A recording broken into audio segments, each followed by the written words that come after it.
Hi guys, இந்த வீடியோவில் வந்து பார்த்தீங்கன்னா மேத்ஸ் டெஸ்ட் 6க்கான எக்ஸ்ப்ளனேஷன் தான் வந்து பார்க்க போகிறோம்.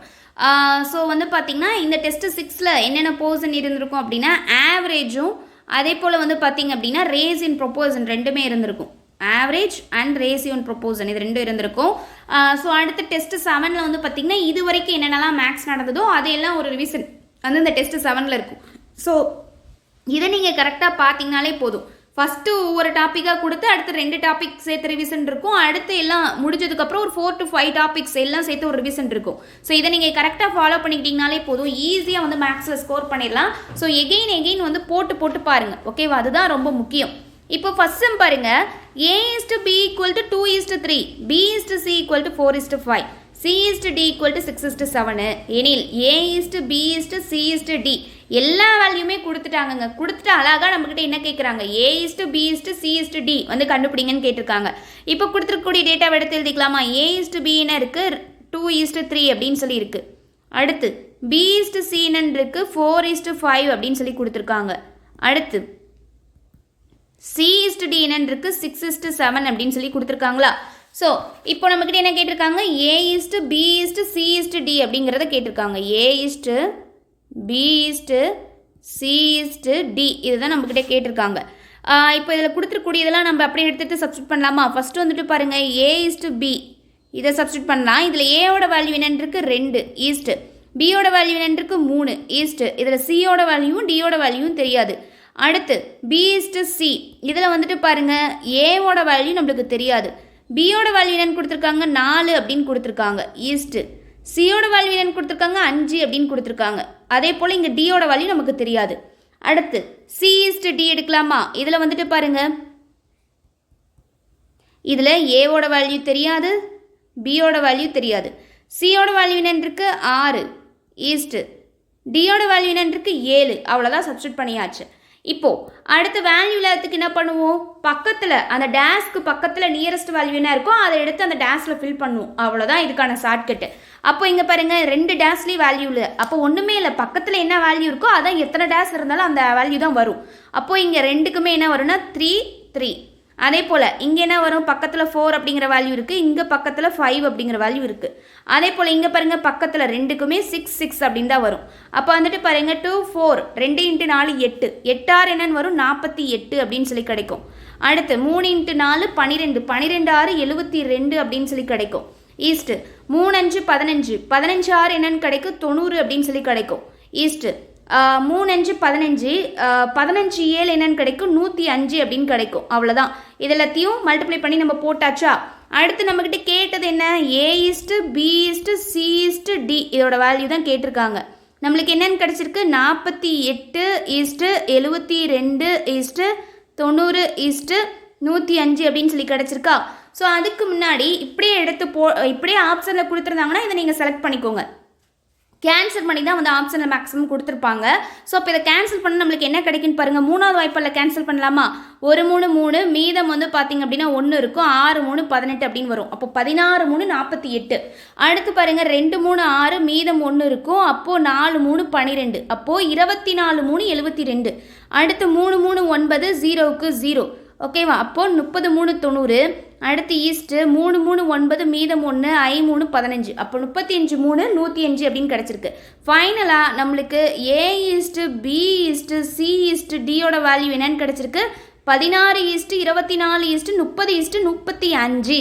அப்போது ஆன்சர் ஆப்ஷன் ஏ 16 24 30 35ங்கிறதா ஆன்சர். நெக்ஸ்ட் கொஸ்டின் பாருங்கள். ஸோ இது வந்து ப்ரீவியஸாகவே டெஸ்ட்டில் இந்த கொஸ்டின் கேட்டிருப்போம். 2a = 3b = 4c அப்படின்னு கொடுத்துட்டு நம்மக்கிட்ட கேட்டிருக்கிறது என்ன, a/b/c அப்படின்னா என்னன்னு கேட்டிருக்காங்க. இதுதான் நம்மக்கிட்ட கேட்டிருக்க கொஸ்டின். இப்போது ஃபர்ஸ்ட் ஆஃப் ஆல் நம்மளுக்கு வந்து பார்த்தீங்கன்னா a/b/c வேல்யூ கேட்டிருக்காங்க. இதில் ஏவோட வேல்யூ தெரியாது, பியோட வேல்யூ தெரியாது, சியோட வேல்யூவும் தெரியாது. ஆனால் நம்மளுக்கு ஒரே ஒரு இது மட்டும் என்ன இருக்குது, ABC அப்படிங்கிறது கொஸ்டினில் இருக்குது, ஆனால் அது எல்லாமே மல்டிபிளில் இருக்குது. அப்போ இதை வச்சு நம்ம என்ன பண்ணலாம், ஏபியோட வேல்யூவை கொண்டு வரலாம் இல்லையா? அப்போது இந்த 2a equal to 3b equal to 4c அப்படின்னு என்ன அர்த்தம்? மூணுமே சமம் அப்படிங்கிறது அர்த்தம். 2aங்கிறது 3bக்கு சமமாக இருக்குது, 3bங்கிறது 4cக்கு சமமாக இருக்குது, 2aங்கிறது அதே போல் 4cக்கு சமமாக இருக்குது, 4cங்கிறது 2aவுக்கு 3bக்கு சமமாக இருக்குது. ஸோ மூணுமே 3 இதுக்கு சமமாக இருக்குது அப்படிங்கிறதா மீனிங். ஸோ அதனால் என்ன பண்ணுறேன் அப்படின்னா மூணுமே சமமாக தானே இருக்குது. நான் ஃபஸ்ட்டு 2 வேல்யூ எடுத்து என்ன பண்ணுறேன்னா ஈக்குவல் பண்ணுறேன்.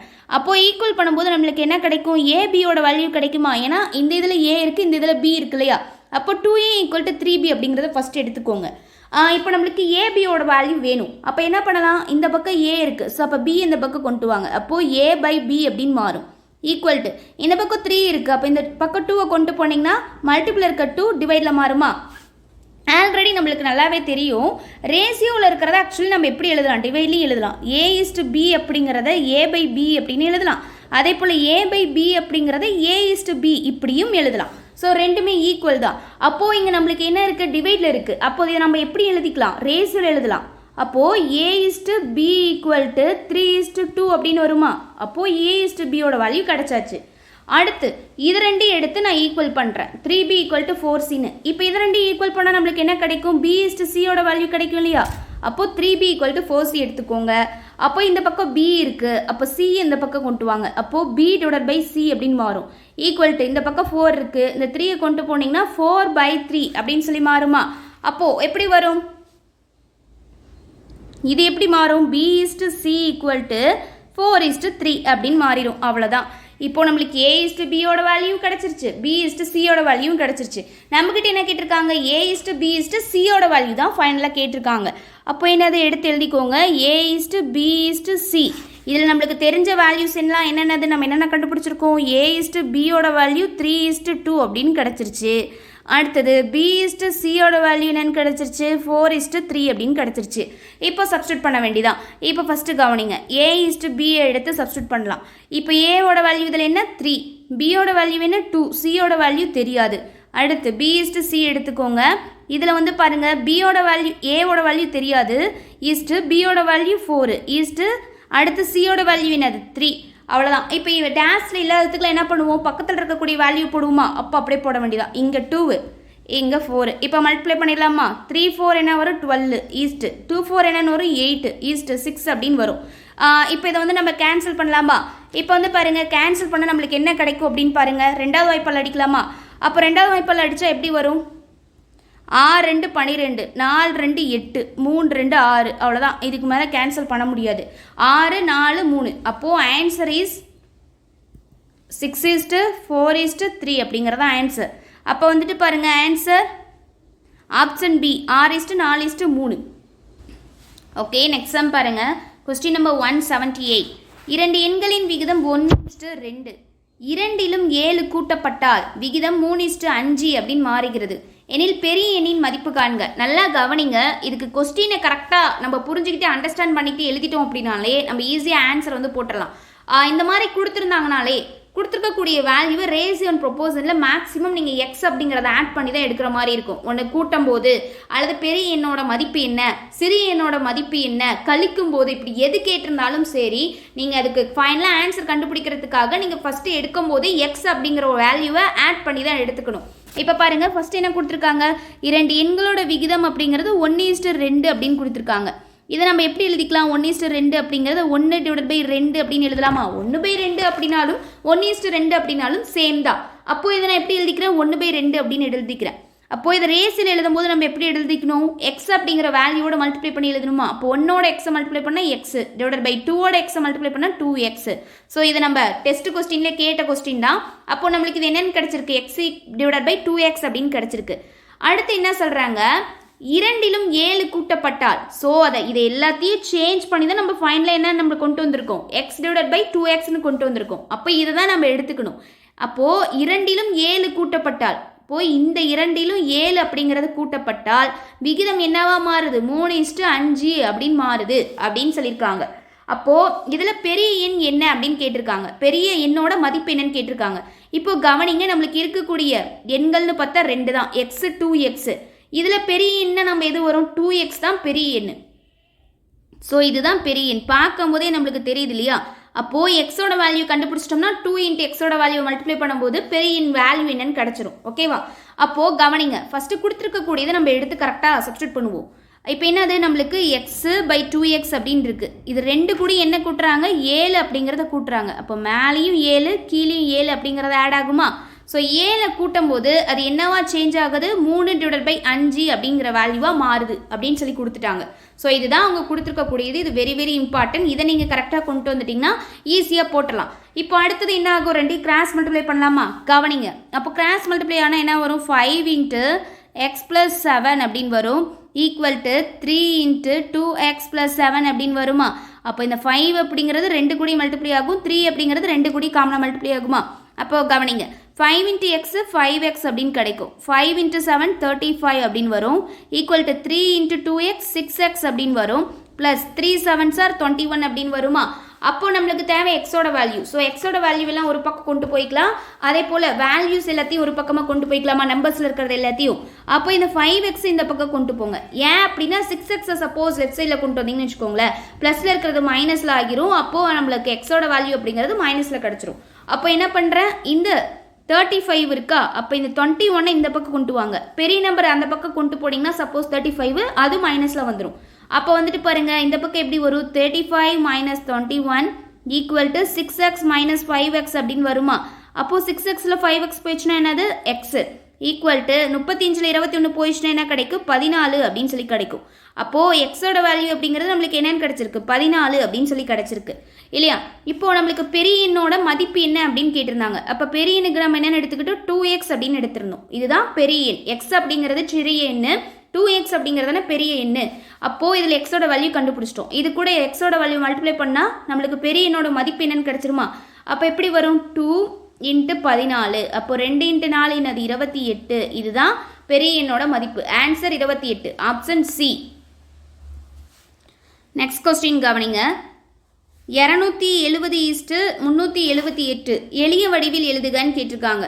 ஸோ இது வந்து பார்த்திங்கன்னா ரொம்பவே ஈஸி தான். ஸோ இது வந்து எளிய வடிவில் எழுதுறதுனா எப்படி எழுதலாம், எளிய வடிவுனாலே இதை வந்து சுருக்கி எழுதுறது தான். இது ஈஸி தான். அப்போ எப்படி வரும், 270/378 இதை கேன்சல் பண்ணுறது தான்.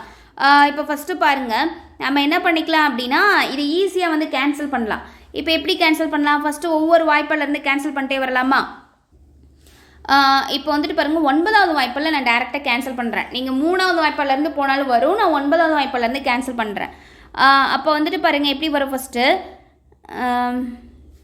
3 9 27, இந்த 0க்கு 0.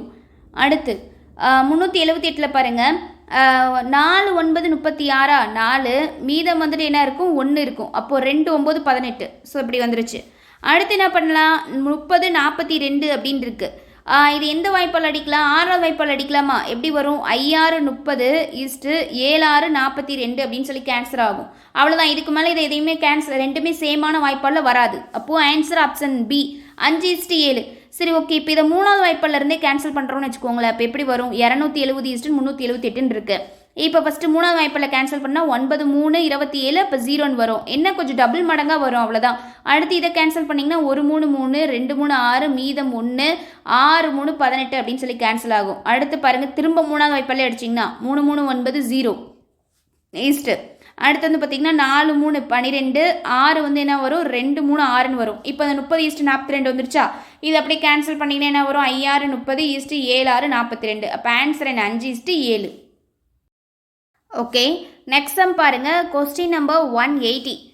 2:3 6:11, 11:2 இன் கூட்டு விகிதம் காண்க. ஸோ இது ரொம்ப ஈஸி தான், ஒரே ஒரு மெத்தட் தான். இப்போ கொடுத்துருக்கூடியது என்ன, 2:3, 6:11, 11:2 அப்படின்னு கொடுத்துருக்காங்களா? இதுக்கு என்ன கேட்டிருக்காங்க, கூட்டு விகிதம் கேட்டிருக்காங்க. ஸோ அதை விடுங்க, கூட்டு விகிதம் அப்படின்னு கேட்டிருந்தாலே நம்ம என்ன பண்ணணும் அப்படின்னா, இங்கே லெஃப்டில் இருக்கு இல்லையா, இந்த லெஃப்டில் இருக்கக்கூடிய வேல்யூ எல்லாத்தையும் லெஃப்டில் மல்டிபிள் எடுத்து எழுதுங்க. 2 × 6 × 11 ஈக்குவல் டு, அடுத்து இங்கே ரைட்டில் இருக்கு இல்லையா, 3 11 2, இதை மல்டிபிள் எடுத்து எழுதிக்கோங்க. அவ்வளோதான். 3 × 11 × 2. ஓகேவா? லெஃப்டில் இருக்க வேல்யூவை லெஃப்டில் எடுத்து எழுதுறீங்க, ஈக்குவல் டு போட்டு ரைட்டில் இருக்க வேல்யூவை ரைட்டில் ரெண்டையுமே மல்டிபிள் எழுதிக்கிறீங்க. அவ்வளோதான். இதுக்கு மேலே ஆன்சர் இப்போ பக்காவாக வரும் பாருங்கள். இப்போ எப்படி வரும் அப்படின்னா இந்த 2க்கு 2 கேன்சல் ஆகுமா, ஈக்குவல்ட்டில் மல்டிபிள் இருக்குது, அப்போ தாராளமாக கேன்சல் ஆகும். ஸோ இதுக்கு கன்ஃபியூஸ் ஆகக்கூடியதே தேவை கிடையாது. அடுத்து 3 1 3 3 2 3 6. அடுத்து இந்த 11க்கு இந்த 11 கேன்சல் ஆகிருமா. இப்போ பாருங்கள் நம்மளுக்கு இங்கே என்ன இருக்குது, கூட்டு விகிதம் அப்படின்னு கேட்டிருக்காங்க. அப்போது 2 = 1, இந்த பக்கம் 2 அப்படிங்கிறது இருக்குது, இங்கே எதுவுமே இல்லை அப்படின்னா 1 அப்படின்னு அர்த்தம். அப்போ நம்மளுக்கு என்ன கேட்டிருக்காங்க, விகிதத்தில் கேட்டிருக்காங்க. அப்போது நம்மளுக்கு எப்படி வரும், 2:1 அப்படின்னு வரும். இதுதான் answer option D, 2:1. Very easy. Okay, next sum பாருங்கள். இது டெஸ்ட் கொஸ்டினில் கேட்ட கொஸ்டின் தான். 3 எண்களோட விகிதம் அப்படிங்கிறது 2:3:5. அவற்றின் வர்க்கங்களின் கூடுதல் 608 எனில் அந்த எண்களை காண்க அப்படின்னு சொல்லி கேட்டிருக்காங்க. இந்த மாதிரி ரேஷியோவில் கேட்டிருந்தாலே அந்த கொடுத்துருக்கூடிய வேல்யூவை நான் எப்படி எழுதிக்கணும்னு சொல்லிட்டேன், எக்ஸ் அப்படிங்கிறத ஆட் பண்ணி எடுத்துக்கணும்னு சொல்லிட்டேன். 2x = 3x = 5x அப்படின்னு சொல்லி வருமா. அவங்க என்ன கேட்டிருக்காங்க, இதோட வர்க்கங்களோட கூடுதல், வர்க்கம்னா என்னது, ஸ்கொயர், இதோட வர்க்கங்களோட கூடுதல் அப்படிங்கிறது தான் என்னவா இருக்குது, 608 அப்படின்னு சொல்லிட்டாங்க. அப்படின்னா அந்த எண்களை காண்க, இதை கண்டுபிடிக்க சொல்லி ஃபைனலாக கேட்டிருக்காங்க. ஓகேவா. அப்போது எக்ஸ் அப்படிங்கிறத மல்டிப்ளை பண்ணி எடுத்துக்கும் போது நம்ம என்ன பண்ணிடலாம், ஈஸியாக எக்ஸோட வேல்யூ கண்டுபிடிச்சிட்டு அந்த எக்ஸோட வேல்யூ எல்லாத்துலேயும் இதில் வந்து சப்ஸ்டியூட் பண்ணோம்னா இந்த எண்கள் அப்படிங்கிறது நம்மளுக்கு கிடச்சிருமா. இப்போ அவங்க கொடுத்துருக்கக்கூடிய கிவன் டேட்டா என்ன, இந்த எண்களோட வர்க்கங்களோட கூடுதல் 608. அப்போ வர்க்கம்னா என்னது, 2 அப்படிங்கிறது 2x அப்படின்னு எடுத்திருக்கோம், 3 அப்படிங்கிறது 3xன்னு எடுத்திருக்கோம், 5 அப்படிங்கிறது 5xன்னு எடுத்திருக்கோம். ஸோ சம்முக்கு போடும்போது இதை தான் எடுத்துக்கணும், இதை எடுத்துக்க கூடாது. அப்போ எப்படி வரும், இதோட வர்க்கங்களோட கூடுதல்னா ஸ்கொயர், அப்போ ப்ளஸ், கூடுதல்னா நடுவில் ப்ளஸ் வரணுமா. அடுத்து 3x² கூடுதல், ஸோ ப்ளஸ். அடுத்து 5x² ஈக்குவல் என்னன்னு கொடுத்துருக்காங்க, 608 அப்படின்னு கொடுத்துட்டாங்க. இப்போ அடுத்து என்ன வரும், இந்த ஸ்கொயர் அப்படிங்கிறது ரெண்டுக்குமே உள்ள காமன் தான் இல்லையா. அப்போது ஸ்கொயர் எடுங்க, 2க்கு ஸ்கொயர் எடுத்திங்கன்னா 4, எக்ஸுக்கு ஸ்கொயர் எடுத்திங்கன்னா x² ப்ளஸ் 3க்கு ஸ்கொயர் எடுத்தால் 9, எக்ஸுக்கு ஸ்கொயர் எடுத்தால் x² ப்ளஸ் 5க்கு ஸ்கொயர் எடுத்தால் 25, எக்ஸ்க்கு ஸ்கொயர் எடுத்தால் x². அவ்வளோதான், ஈக்குவல் டு 608. இப்போ என்ன பண்ணலாம், இது எல்லாத்துலேயுமே x² அப்படிங்கிறது காமனாக இருக்கா, அப்போ வெளியே எடுத்துடலாமா. இங்கேயும் x². அப்போ வெளியிடுங்க, x² காமனாக வெளியெடுத்தாச்சு. அப்போ இங்கே என்ன இருக்குது, 4 மட்டும்தான் இருக்குது, ப்ளஸ் இந்த இடத்துல என்ன இருக்குது, 9 மட்டும்தான் இருக்குது, ப்ளஸ் இந்த இடத்துல 25. ஸோ x² காமனாக வெளியெடுத்துட்டேன், உள்ளே இருக்க மீதத்தை எல்லாத்தையும் எடுத்து நான் ப்ராக்கெட்குள்ளே எழுதிட்டேன். ஈக்குவல் டு 608 அப்படின்னு இருக்குது. இப்போ கவனிங்க, அப்போது x² இது மல்டிப்புளில் இருக்குது, அப்போ உள்ளே இருக்கக்கூடிய வேல்யூ எல்லாமே எப்படி இருக்குது, ப்ளஸில் இருக்குது. அப்போது ஃபஸ்ட்டு ப்ளஸில் இருக்கிறத நம்ம ஆட் பண்ணிக்கலாமா. அப்போது 25 9 கூட்டினீங்கன்னா 34ன்னு கிடைக்கும், 34 + 8 38 அப்படின்னு சொல்லி கிடைக்கும், ஈக்குவல் டு 608. அப்போ நம்மளுக்கு தேவை என்னது, எக்ஸோட வேல்யூ வேணும், ஆனால் x² இருக்குது, ஃபஸ்ட்டு x² வேல்யூ என்னன்னு கண்டுபிடிக்கலாம். அப்போது x² இந்த பக்கமே வச்சுக்கிட்டு இந்த மல்டிப்ளை இருக்க 38 இந்த பக்கம் வந்துச்சுன்னா வகுத்தல்ல மாறுமா. அப்போ 608/38 அப்படின்னு சொல்லி கிடைக்கும். அப்போது ஒரு 38 16 38 608ன்னு கேன்சல் ஆகும். இப்போ நம்மளுக்கு x² வேல்யூ தான் என்னென்னு கிடச்சிருக்கு, 16ன்னு கிடச்சிருக்கு. ஆனால் நம்மளுக்கு தேவை என்ன, எக்ஸோட வேல்யூ. அப்போது இந்த 16 நம்ம எப்படி எழுதலாம், 4 × 4 அப்படின்னு எழுதலாமா. ஸ்கொயர் அப்படின்னா என்னது, 2 வேல்யூக்கு ஒரு வேல்யூ. அப்போ எக்ஸோட வேல்யூ அப்படிங்கிறது 4 அப்படின்னு சொல்லி கண்டுபிடிச்சாச்சு. ஓகேவா. நம்மளுக்கு என்ன கேட்டிருந்தாங்க, அந்த எண்கள் அப்போது என்ன, கூடுதல் வர்க்கங்களோட கூடுதல் 608ன்னு கொடுத்துட்டு அந்த எண்கள் என்ன அப்படின்னு சொல்லி நம்மளுக்கு கேட்டிருந்தாங்க. அந்த எண்களை நம்ம எப்படி எடுத்துக்கிட்டோம், 2x, 3x, 5x அப்படின்னு சொல்லி எடுத்து எழுதிக்கிட்டோமா. ஸோ இப்போ இதில் எக்ஸோட வேல்யூ தான் கண்டுபிடிச்சாச்சுல, இதை சப்ஸ்டியூட் பண்ணிட்டோம் அப்படின்னா நம்மளுக்கு அந்த வேல்யூ வந்துருமா. அப்போ எப்படி வரும்னு பாருங்கள். ஸோ நம்மளுக்கு விகிதத்தில் தான் கண்டுபிடிக்கணும். அப்போ 2x 3x 5x அப்படின்னு எழுதிக்கோங்க. அப்போ 2 எக்ஸோட வேல்யூ என்ன 4 3 எக்ஸோட வேல்யூ என்ன 4 5 எக்ஸோட வேல்யூ என்ன 4. ஸோ சப்ஸ்டியூட் பண்ணியாச்சு. அப்போ 2 × 4 8 3 × 4 12 5 × 4 20 அப்படின்னு சொல்லி வரும். ஸோ அப்போ ஆன்சர் நம்மளுக்கு என்னென்னு கிடச்சிருக்கு, 8 12 20. சப்போஸ் இதை கேன்சல் பண்ணி கொடுத்துருந்தாங்கன்னா 4 6 10 அப்படின்னு வரும். திரும்ப கேன்சல் பண்ணாங்கன்னா 2 3 5 அப்படின்னு சொல்லி ஃபைனலாக கிடைக்கும். சப்போஸ் கேன்சல் பண்ணி கொடுத்துருந்தாங்கன்னா ஆன்சர் 2 3 5ன்னு கிடைக்கும். ஆனால் நம்மளுக்கு கேன்சல் பண்ணாதான் கொடுத்துருப்பாங்க 8 12 20. So answer option D. Okay, next sum பாருங்கள். இது கொஞ்சம் ட்ரிக்கியானதாக இருக்கும். ஸோ நான் ஈஸியான மெத்தடில் சொல்கிறேன், நல்லா அண்டர்ஸ்டாண்ட் பண்ணிக்கோங்க. ஒரு புத்தகத்தோட 8/3 மடங்கு பக்கங்களை வந்து என்ன பண்ணுறாரு, முதல் நாளில் படிக்கிறாரு. ஸோ ஒரு ஸ்டோரியை எடுத்துக்கோங்க, மொத்தம் ஒரு புக்கு இருக்குது, அதை 8 மடங்காக எடுத்துக்கிறாங்க. அதில் 8 மடங்கில் 3 மடங்கு என்ன பண்ணிடுறான், ஃபஸ்ட்டு நாளில் வந்து படிச்சிடுறான்.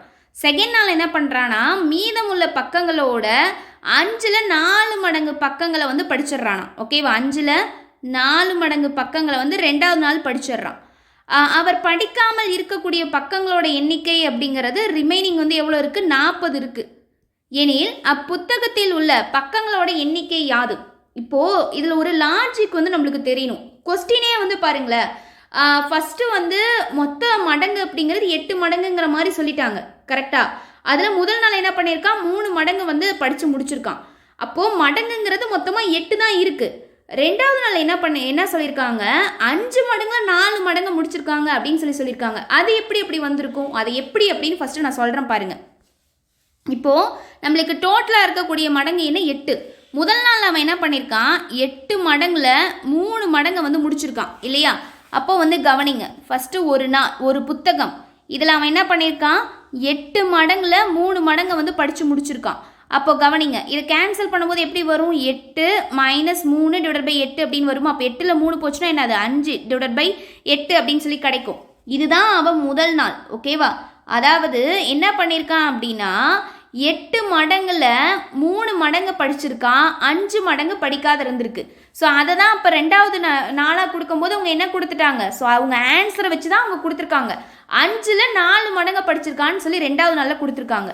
அப்போ நம்மளுக்கு என்னது, டோட்டலாக 8 மடங்கு, அவன் 3 மடங்கு தான் படிச்சிருக்கான். அப்போ 8ல் 3 போச்சுன்னா என்னது, 5 மடங்கு மீதம் படிக்காத இருந்திருக்கு.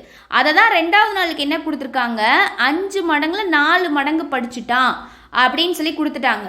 அப்போ இதில் வந்துட்டு பாருங்கள், ஒரு புத்தகத்தில் 5ல் 4 மடங்கு படிச்சிருக்கான் அப்படின்னா அவன் என்னது, மீதம் ஒரே ஒரு மடங்கு மட்டும்தான் படிக்கல. அதுதான் 2வது நாளுக்கான மீனிங். அப்போது மொத்தமாக, அதாவது அடுத்து என்ன கொடுத்துருக்காங்க, படிக்காமல் இருக்கக்கூடிய மொத்த பக்கங்களோட எண்ணிக்கை அப்படிங்கிறது 40 தான். அப்போது அந்த ஒரு மடங்குக்கான பக்கங்களோட இது அப்படிங்கிறது எவ்வளோ தான், 40 தான். ஓகேவா, ஸோ அப்போ நம்மக்கிட்ட என்ன கேட்டிருக்காங்க, மொத்த பக்கங்களோட எண்ணிக்கை என்ன அப்படின்னு கேட்டிருக்காங்க. அப்போது கவனிங்க, ஒரு பக்கத்துக்கு 40 அப்படின்னா, ஒரு மடங்குக்கு 40 அப்படின்னா அந்த ஒரு மடங்கு தான் அவன் படிக்காத இருந்திருக்கான். ஒரு மடங்குக்கு 40 அப்படின்னா அப்போ நம்மளுக்கு டோட்டலாக இருக்கக்கூடிய மடங்கு என்ன, 8. இங்கே மடங்கு எழுதிக்கோங்க, இங்கே வந்து பக்கங்கள் எழுதிக்கோங்க. அப்போ டோட்டலாக இருக்கக்கூடிய மடங்கு நம்மளுக்கு என்ன, 8. அப்போது 8 × 40 என்னன்னு கிடைக்கும், 8 × 4 = 32. அப்போது 320 தான் ஆன்சர். அப்போ ஆன்சர் வந்து பார்த்திங்கன்னா ஆப்ஷன் ஏ 320.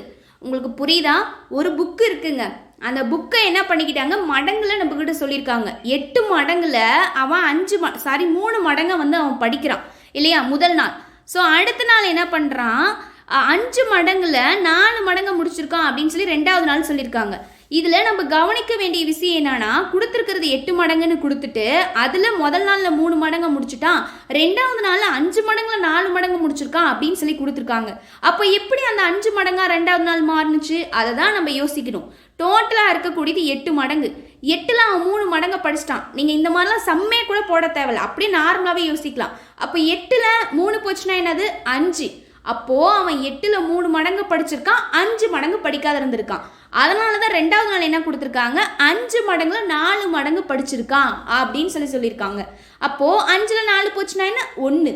அப்போது அந்த படிக்காத இருக்கக்கூடிய பக்கங்களோட எண்ணிக்கைன்னு என்ன சொல்லிட்டாங்க, 40ன்னு சொல்லிட்டாங்க. அவன் படிக்காத இருக்கக்கூடியது மடங்கில் ஒரே ஒரு மடங்கு தான் அவன் படிக்கல.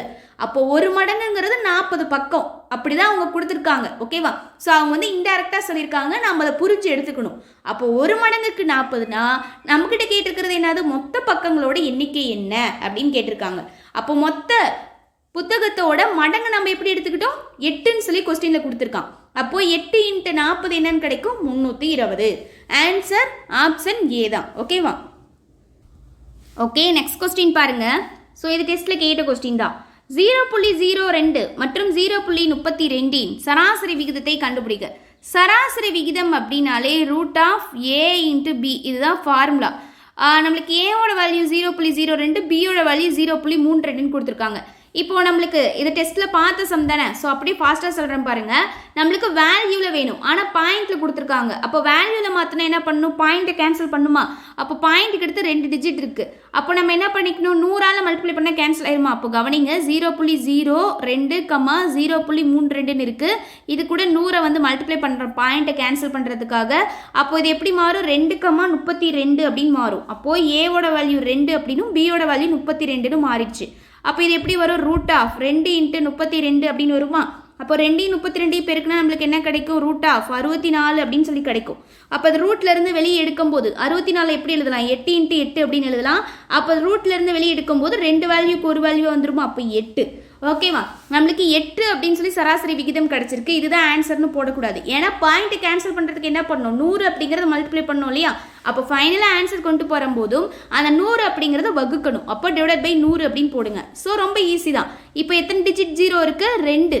அப்போ என்ன வரும் அப்படின்னா 2 டிஜிட் தள்ளி பாயிண்ட் வரும். அப்போது பாயிண்ட்டுக்கு தள்ளி 2 டிஜிட் வரும். அப்போது 0.08 அவ்வளோதான் வித்தியாசம். ஓகேவா, 2 டிஜிட் இருக்குது, 2 0 இருக்குது. அப்போ பாயிண்ட் தள்ளி 2 டிஜிட் வரணும். அப்போ ஆன்சர் என்னது, 0.08, option B. Okay, next sum பாருங்கள். இது ஒரு ஸ்கூல் புக் சம் தான். ஒரு பையில் ₹1 50 பைசா மற்றும் 25 பைசா. அப்போது ₹1 அப்படின்னா இது 100 பைசா இல்லையா. அப்போ 50 பைசா அப்படின்னா ₹1/2. ஓகேவா, இதை வந்து எப்படி சொல்லுவாங்க, எட்டனா அப்படின்னு சொல்லுவாங்க இல்லையா, அது. அடுத்து 25 பைசா, 25 பைசா அப்படின்னா கால்னா 1/4 அப்படின்னு அர்த்தம். நாணயங்கள் முறையே 5:6:7 என்ற விகிதத்தில் உள்ளது. அப்படின்னு என்னது, ₹1 அப்படிங்கிறது 5 ரேசியோவில் 5, 50 பைசா அப்படிங்கிறது ரேசியோவில் 6, 25 பைசா அப்படிங்கிறது ரேசியோவில் 7. ஓகேவா, ஸோ அதுக்கான ரேசியோவில் கொடுத்துருக்காங்க.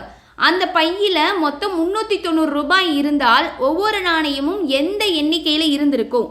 கொஸ்டின் வந்து உங்களுக்கு புரியுதா, அந்த பையில் ₹390 மொத்தமாக இருக்கான். அப்போது ஒவ்வொரு நாணயமும் எந்த எண்ணிக்கையில் இருந்திருந்தா அந்த ₹390 வரும் அப்படின்னு கேட்டிருக்காங்க.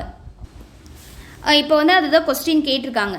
இப்போ கவனிங்க, நம்மளுக்கு ரேசியோவில் கொடுத்துருக்கக்கூடியது என்னென்ன ரூபாய் ஃபஸ்ட் அப்படி எழுதிக்கலாம். ₹1, அடுத்து 50 பைசா, அடுத்து 25 பைசா இது கொடுத்துருக்காங்க. இதுக்கு வந்து பார்த்திங்கன்னா 5, இதுக்கு வந்து பார்த்திங்கன்னா 6, இதுக்கு வந்து பார்த்திங்கன்னா 7. இதெல்லாம் ரேசியோவில் கொடுத்துருக்காங்க. அப்போ ரேசியோவில் இருக்கக்கூடிய வேல்யூனா 5:6:7. ஸோ இந்த மாதிரி கொடுத்துருந்தாலே நான் என்ன பண்ணணும்னு சொல்லியிருக்கேன், எக்ஸில் வந்து எடுத்துக்கணும்னு சொல்லியிருக்கேன். அப்போது 5x 6s 7x அப்படின்னு கொடுத்துருக்காங்க இல்லையா. இப்போ என்னது, இந்த மாதிரி நம்ம எடுத்துக்கும் போது ஒவ்வொன்றுக்கும் எக்ஸ் அப்படிங்கிற வேல்யூ எடுத்துக்கும் போது எக்ஸோட வேல்யூ கண்டுபிடிச்சிட்டா என்ன பண்ணிடலாம். அப்போ 5x அப்படிங்கிறது என்ன, அப்போ ₹1 5x. அப்போ ₹1 அப்படிங்கிறது எத்தனை இருந்துச்சு. அதே போல் 50 பைசாவுக்கு 6x. அப்போது 50 பைசா எவ்வளோ இருந்துச்சு. அடுத்து 25 பைசாவை 7xன்னு எடுத்திருக்கோம். அப்போ 25 பைசா எவ்வளோ இருந்துச்சு அப்படிங்கிறத கண்டுபிடிச்சிடலாமா.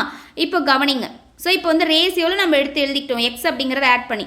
அவங்க கொஸ்டினில் என்ன சொல்லியிருக்காங்க, அந்த பையில் மொத்தம் ₹390 இருந்தால் அப்போது இருக்கக்கூடிய ரேசியோ அப்படிங்கிறது 5x 6x 7x. இதுக்கு எவ்வளோ மொத்த ரூபாயில் கொடுத்துருக்காங்க, 390 அப்படின்னு சொல்லி கொடுத்துருக்காங்க இல்லையா. அப்போ 5x அப்படிங்கிறது எதுக்கானது, ₹1 6x அப்படிங்கிறது எதுக்கானது, 50 பைசாவுக்கானது. ஸோ எட்டனா. 7x அப்படிங்கிறது என்னது, கால்னா. ஸோ 1/4. ஸோ அதுக்கானது. ஸோ இப்போ இதை எடுத்து எழுதியாச்சா. இப்போ வந்து கவனிங்க, இப்போது இது எல்லாத்தையும் அப்படியே அந்த வேல்யூவையும் வந்து மல்டிப்ளை பண்ணுங்கள். அந்த 1/2 1/4 ஏன்னா அதுக்கானது தானே. ஸோ அதை மல்டிப்ளை பண்ணி தான் எழுதணும். அப்போ எப்படி வரும், 5x × 1 5x அப்படின்னு தான் வரும். அடுத்து மொத்த ரூபாய் அப்படின்னு கொடுத்துருக்கறனால என்னவா மாறும், இந்த இடத்துல எல்லாமே ப்ளஸில் மாறும். ஓகேவா. ஸோ அப்போ இங்கே என்ன வரும், 6x × 1 6x அப்படின்னு வரும். கீழே டிவைட் பை 2 அப்படின்னு வரும். Plus 7x × 1 7x divide by 4 அப்படின்னு வருமா. Equal to 390. அவ்வளோதாங்க.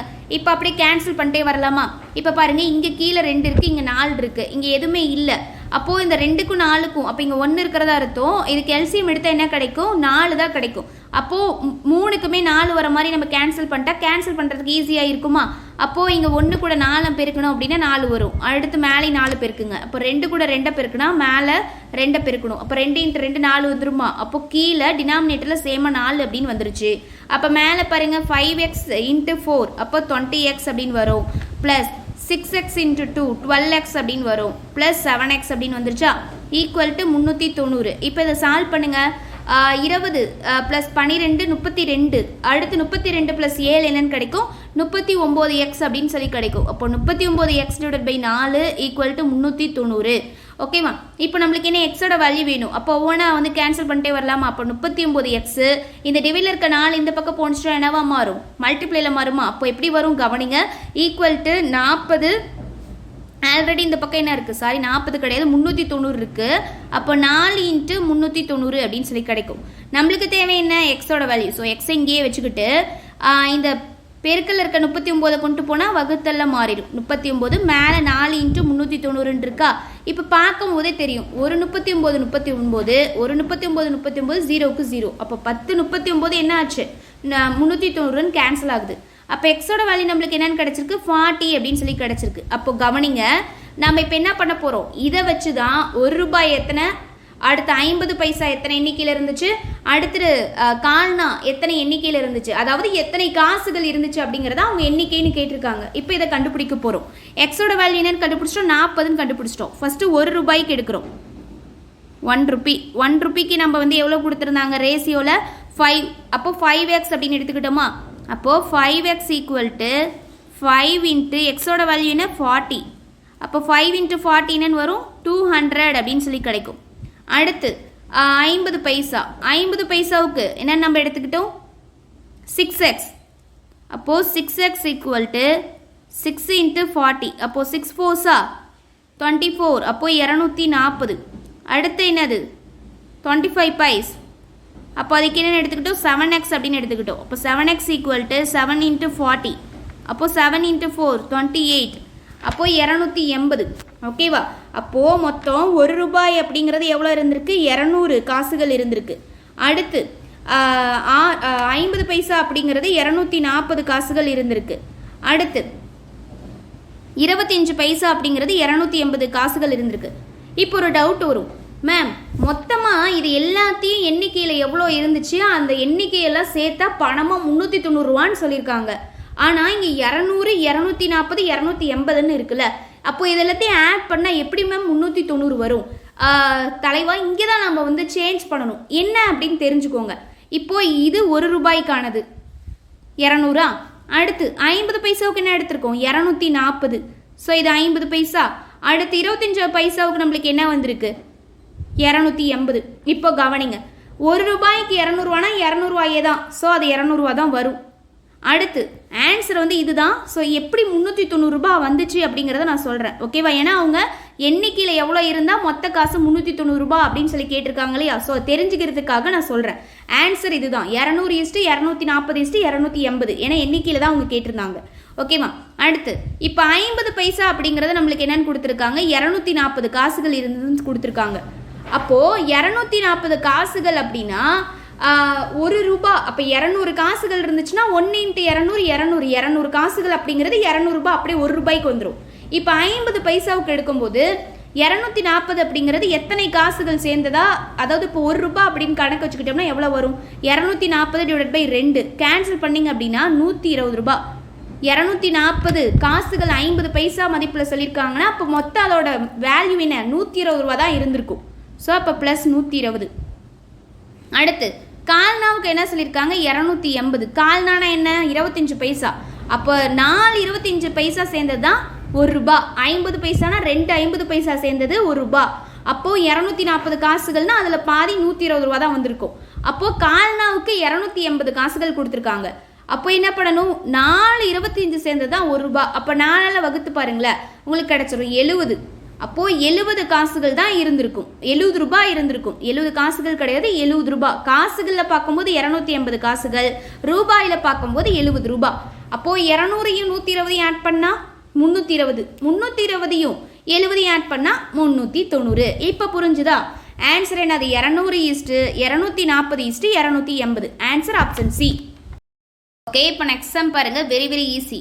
முதல் எண்ணோட 40% இரண்டாம் எண்ணின் 2/3 மடங்கிற்கு சமம் எனில் இரு எண்களின் விகிதம் என்ன அப்படின்னு கேட்டிருக்காங்க. மொத்தத்தில் 2 எண் இருக்கு, ஆனால் என்னன்னா தெரியாது. அந்த முதல் எண்ணோட 40% அப்படிங்கிறது இரண்டாம் எண்ணோட 2/3 மடங்கிற்கு சமமாக இருக்கு. அப்போ முதல் எண்ணை நம்ம என்னென்னு எடுத்துக்கலாம்? எக்ஸ் அப்படின்னு எடுத்துக்கலாம். ஏன்னா தெரியாது. அடுத்து இரண்டாம் என்னென்ன எடுத்துக்கலாம், ஒய் அப்படின்னு எடுத்துக்கலாம். இப்போ எழுதலாமா, முதல் எண்ணோட 40%. அப்போது 40%, முதல் எண் என்னென்ன எடுத்திருக்கோம், எக்ஸ், இதோட 40% அப்படிங்கிறது இரண்டாம் எண்ணோட 2/3 மடங்கிற்கு சமம். அப்போது ஒய் அப்படின்னு எழுதிக்கலாமா, இந்த ஒய்யோட 2/3 மடங்கிற்கு எக்ஸோட 40% அப்படிங்கிறது சமம். அதுதான் அவங்க கொடுத்துருக்கக்கூடிய டேட்டா. இதை கரெக்டாக எழுதிட்டிங்கனாலே ஈஸியாக போட்டுடலாம்.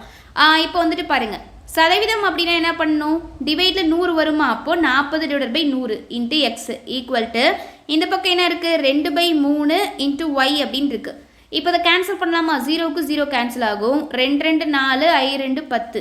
அப்போ நம்மளுக்கு இங்கே என்னென்னு கிடச்சிருக்கு, 2/5 into x equal to 2/3 into y அப்படின்னு கிடச்சிருக்கு இல்லையா. இப்போ இதை நம்ம என்ன பண்ணலாம், ஈக்குவல்ட்டில் இருந்துச்சு அப்படின்னா மல்டிப்ளை பண்ணலாமா, அப்போது மல்டிப்ளை பண்ணுங்க, கிராஸ் மல்டிப்ளை பண்ணுங்கள். அப்போ எப்படி கிடைக்கும், 2 இன்ட்டு 3 6 அப்படின்னு கிடைக்கும். ஒரு எக்ஸ் வர 2 கூட மல்டிப்ளைல இருக்குது, அப்போ 6x அப்படின்னு கிடைக்கும். அடுத்து 2 இன்ட்டு 5 10ன்னு கிடைக்கும். இந்த 2 கூட தான் ஒய் அப்படிங்கிற மல்டிப்ளைல இருக்குது, அப்போ 10y. ஓகேவா, ஸோ அப்போ 10y அப்படின்னு வந்துடும். இப்போ கேன்சல் பண்ணுங்கள், கேன்சல் பண்ணால் என்ன வரும், 3 2s are 6, 5 2s are 10.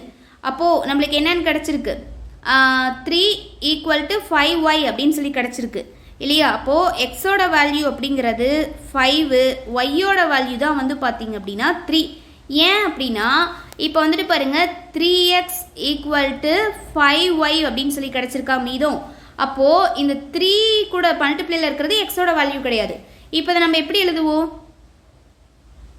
இந்த எக்ஸோட வேல்யூவும் ஒய்யோட வேல்யூ ஒரு பக்கம் கொண்டு வருவோம், இந்த நம்பர்ஸில் இருக்கக்கூடிய வேல்யூ ஒரு பக்கம் கொண்டு போகுமா. அப்போ எப்படி வரும், x divided by y equal to 5, இந்த 3 இந்த பக்கம் வந்துச்சுன்னா டிவைடட் பை 3 அப்படின்னு வந்துடும். அப்போ எக்ஸோட வேல்யூ என்ன 5, ஒய்யோட வேல்யூ தான் 3. அப்போது நம்மளுக்கு என்ன கேட்டிருக்காங்க, ரேஷியோவில் கேட்டிருக்காங்க. அப்போ x is to y equal to 5:3. இதுதான் ஆன்சர். அப்போ ஆன்சர் பாருங்கள், ஆப்ஷன் ஏ 5:3. நெக்ஸ்ட் கொஸ்டின் கவனிங்க, இதுவும் ரொம்ப ஈஸி தான். 1/5 என்ன கொடுத்துருக்காங்க, 1/5 east 1/x equal to 1/x east 1/1.25. இதை கொடுத்துட்டு இதில் எக்ஸோட மதிப்பு என்னன்னு கேட்டிருக்காங்க. நம்மளுக்கு 2 இடத்துல எக்ஸோட மதிப்பு இருக்குது. அப்போ ஃபஸ்ட்டு என்ன பண்ணலாம், உள்ள எல்லாத்தையும் மல்டிப்ளை பண்ணி ஃபஸ்ட்டு கேன்சல் பண்ணிட்டு ஸ்டெப்பை கொண்டு வரலாமா. இப்போ பாருங்கள், ஃபஸ்ட்டு வந்து கிராஸ் மல்டிப்ளை பண்ணுங்கள். 1 இன்ட்டு எக்ஸ் அப்படிங்கிறது என்னென்னு வரும், எக்ஸ் அப்படின்னு தான் வரும். ஈஸ்ட்டு 1 இன்ட்டு 5 5 தான் வரும் ஈக்குவல் டு 1 இன்ட்டு 1.25 1.25 தான் வரும். அடுத்து 1 இன்ட்டு எக்ஸு எக்ஸ் அப்படின்னு தான் வரும். அப்போ ரேசியல் இருக்குது, ஸோ 1.25 ஈஸ்ட்டு எக்ஸ் அப்படின்னு எழுதிக்கோங்க. இப்போ கவனிங்க, ஆல்ரெடி நம்ம சொல்லியிருப்போம் ஏ இஸ்ட்டு பி அப்படிங்கிறத a/b அப்படின்னு எழுதலாம். அதே போல் a/b அப்படிங்கிறத a/b அப்படின்னு எழுதலாம் அப்படின்னு சொல்லியிருப்பேன் இல்லையா.